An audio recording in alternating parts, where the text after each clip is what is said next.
What's up, guys, and welcome back to my reading journey. Hope you're all doing absolutely fantastic. And today, as usual, I'm going to continue with Seneca's letter from Stoic. And today's letter is 115 on the superficial blessings. So let's get started. I wish, my dear Lucilius, that you would not be too particular with regard to words and their arrangement. I have greater matters than these to commend to your care. You should seek what to write rather than how to write it, and even that not for the purpose of writing but of feeling it, that you may thus make what you have felt more your own, and, as it were, set a seal on it. Whenever you notice a style that is too careful and too polished, you may be sure that the mind also is no less absorbed in petty things. The really great man speaks informally and easily. Whatever he says, he speaks with assurance rather than with pains. You're familiar with the young dandies, natty as to their beards and locks, fresh from the bandbox. You can never expect from them any strength or any soundness. Style is the grab of thought.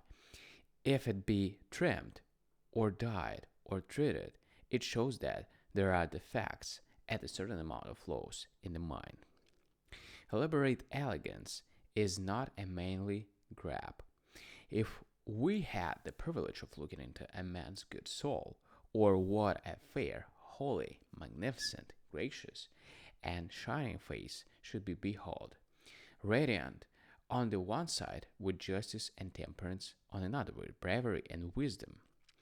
And besides this, thriftiness, moderation, endurance, refinement,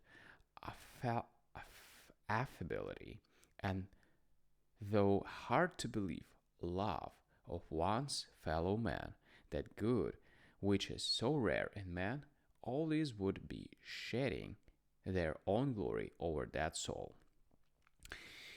There, too, forethought combined with elegance, and, resulting from these, a more excellent greatness of soul, the noblest of all these virtues.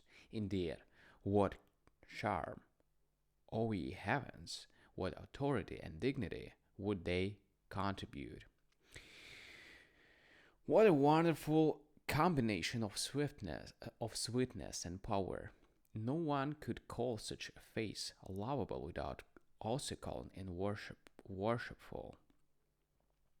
If one might behold such a face, more exalted and more radiant than the mortal eye is wont to behold, would not one pause, as it struck dumb by a visitation from above, and utter a silent prayer, saying, "May it be lawful to have looked upon it."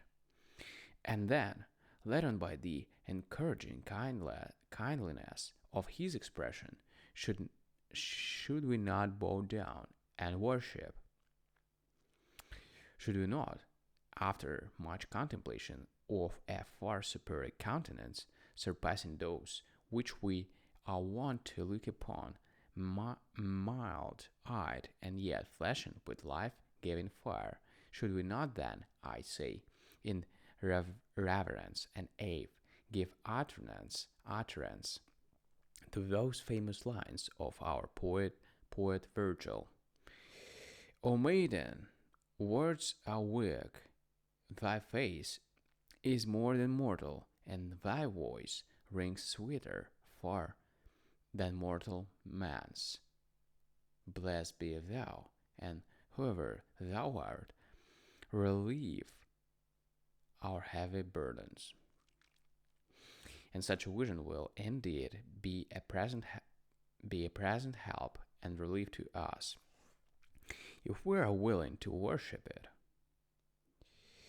But this worship does not consist of slaughtering fattened bulls, or in hanging up offerings of gold or silver, or in pouring coins into a temple treasury.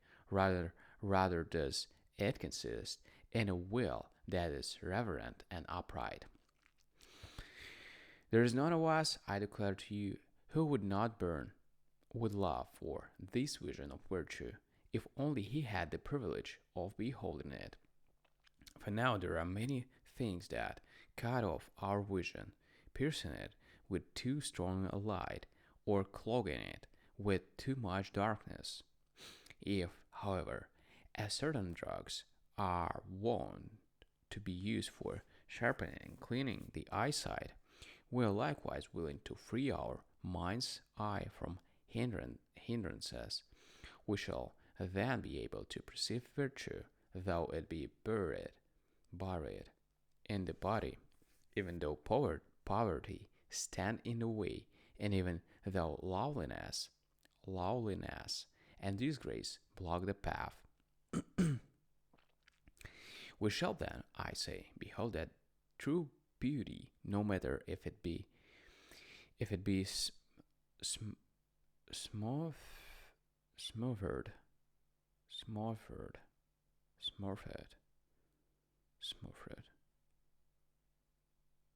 smothered by unloveliness.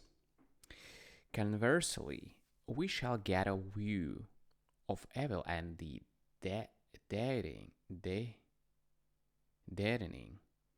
influences of a sorrow-laden soul, in spite of the hindrance that results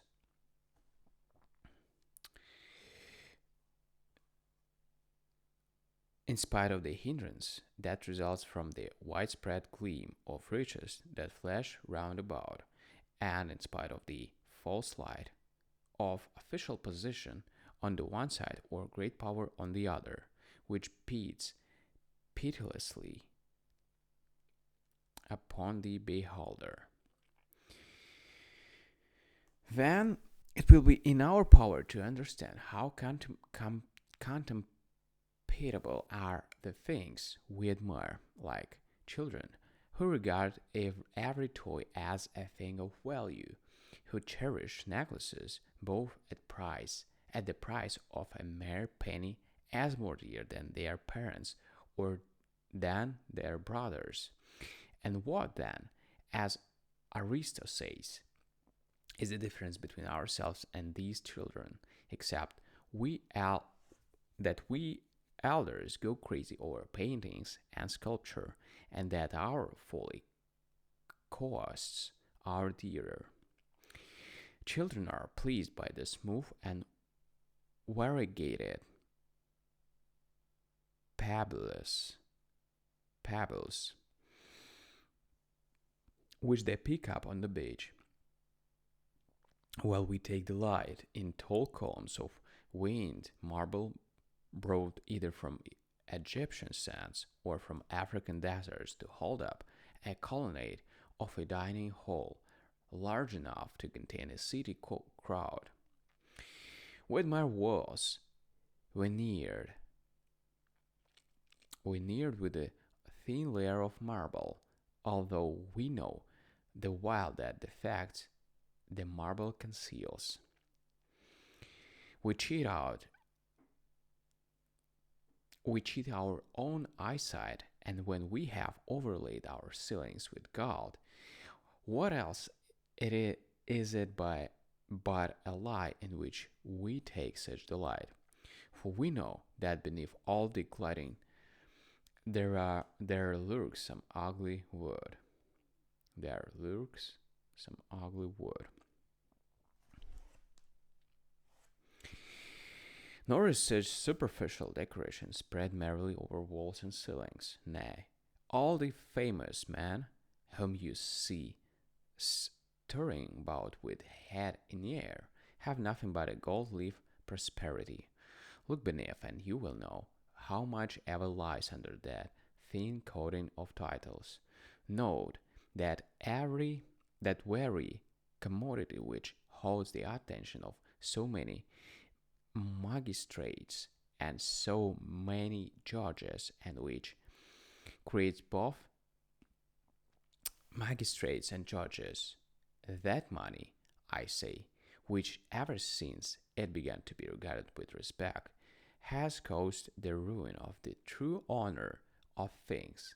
We become an alternately, alternately merchants and merchandise, as we ask not what a thing truly is, but what it costs.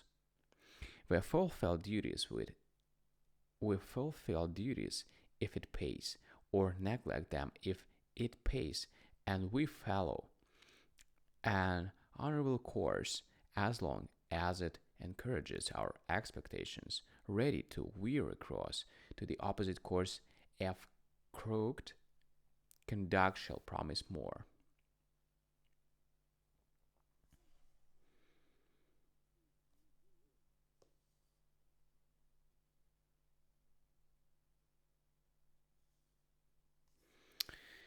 Our parents have instilled into us a respect for gold and silver. In our early years, the craving has been implanted, settling deep within us and growing with our growth. Then to the whole nation, then then to the whole nation, though at odds on every other subject, agrees upon this. This is what they regard. This is what they ask for their children. This is what they dedicate to the gods when they wish to show their gratitude as if it were the greatest of all man's possessions. And finally, public opinion has come to such a pass that poverty is hissing and a reproach, despised by the rich and loved by the poor. Verses of poets also are added to the account, verses which lend fuel to our passions, verses in which wealth is praised as if it were the only credit and glory of mortal man. People seem to think that the immortal gods cannot give any better gift than wealth, or even possesses anything better. The sun god's palace, set with pillars tall and flesh and pride, with gold. Or they describe the chariot of the sun. Gold was the exile, golden Ake, the pole, and gold the tires that bound the circling wheels, and silver all the spokes within the wheels. All right. And finally, when they would praise an epoch as the best, they call it the Golden Age. Even among the Greek tragic poets, there are some who regard pelf as better than purity, soundness, or good report. Call me a scoundrel, only call me rich. Ask how great my riches are, but none whether my soul is good. No one asks the means of source of your estate, but merely how it totals. All men are worth as much as what they own. What is most shameful for us to possesses nothing. If riches bless me, I should love the life. Yet I would rather die if poor. A man dies nobly in pursuit of wealth.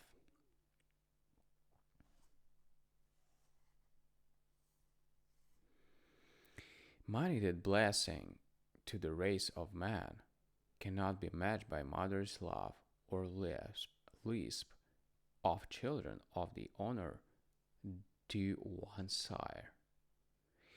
And if the sweetness of the lover's glance be half so charming, love will rightly steer the hearts of gods and men to adoration. When these last quoted lines were spoken at this performance of one of the tragedies of uh, Euripides, the whole audience rose with the actor the actor, and the play off the stage. But Euripides, Euripides jumped to his feet, claimed a hearing, and asked them to wait for the conclusion and see the destiny that was in store for this man who gaped after gold. Bellerophon, Belly, Bellerophon, Rophon, in that particular drama was to pay the penalty which is exacted of all men in the drama of life. One must pay the penalty for all greedy acts, although the greed is enough of a penalty in itself. What tears and toil does money wring from us? Greed is wretched in that which it craves, and wretched in that which it wins. Think besides of the daily worry which affects every possessor in proportion to the measure of his gain. The possession of riches means even greater agony of spirit than the acquisition of riches, and how we sorrow over our losses which fall heavily upon us and yet seem still more heavy. And finally, though fortune may leave our property intact, whatever we cannot gain in addition is sheer loss. But you will say to me, people call yonder man happy and rich. They pray that someday they may equal him in possessions. Very true. What then? Do you think that there is any more pitiable lot in life than to possesses misery and hatred also?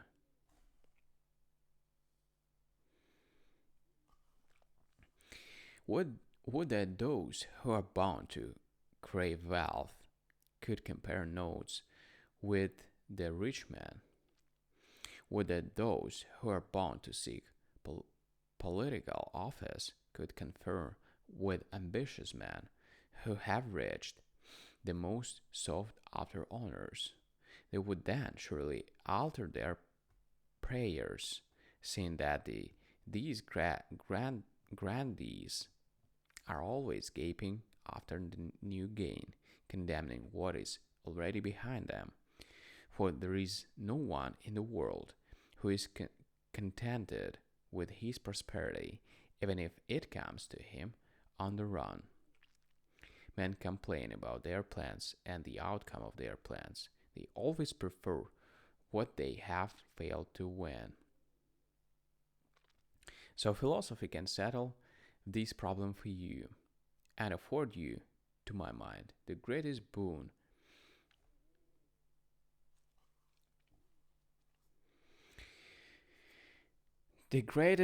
that exists, absence of regret of your own conduct.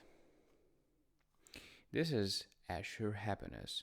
No storm can ruffle it, but you cannot be steered safely through by any subtly woven words or any gently flowing language. Let words proceed as they please, provided only your soul keeps its own sure order, provided your soul is great and holds unruffled to its ideals, pleased with itself on account of the very things which displease others, a soul that makes life the test of its progress and believes that its knowledge is in exact proportion to its freedom from desire and its freedom from fear. farewell. Right, guys? So, yeah. Thank you for joining me today on this video. We can continue with the next letter, but tomorrow. Thank you, see you, and bye.